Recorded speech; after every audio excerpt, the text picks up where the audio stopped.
वपू म्हणतात, आयुष्यात फार काळ रुसू नये, रागवावं, भांडावं. जमलं तर भांडण लगेचच निपटून टाकावं. नाही जमलं तर तो विषय तात्पुरता किंवा कायमचा वगळून बाकी बोलणं चालू ठेवावं. पण रुसवा, फुगवा, अबोला फार काळ चालू ठेवू नये. जी काही वादावादी झाली असेल ती रात्रीपर्यंत निपटत आणावी. झोपताना रागात झोपू नये. कुणास ठाऊक आपण किंवा दुसरा सकाळी उठेल की नाही. जर देवाच्या दयेने दुसरा दिवस उजाडलाच तर त्यावर आदल्या दिवशीच्या रुसव्याचे मळब राहत नाही.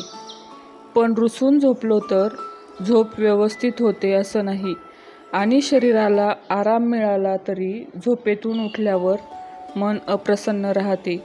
यात एक महत्त्वाचा प्रश्न असा उरतो की माघार कुणी घ्यायची? अहंकार ही सर्व नात्यांना सुरुंग लावणारी वात आहे. आपण आपल्या अहंकाराची वात विझवली तर दुसऱ्यापेक्षा स्वतःचा कमीपणा वाटू शकतो. या भयाने ती वात पेटती ठेवतो. पण हे बरोबर नाही. दुसऱ्याला काय वाटेल याचा विचार करण्यातच बहुतेक सारे आयुष्य निघून जाते. आपण आपल्या मनाचा, स्वास्थ्याचा विचार करावा.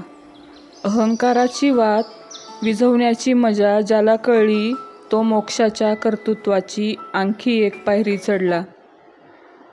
व पुंचे हे विचार तुम्हाला कसे वाटले ते नक्की कमेंटमध्ये सांगा. व्हिडिओ आवडला असेल तर प्लीज लाईक करा, शेअर करा आणि सबस्क्राईब करायला विसरू नका. धन्यवाद.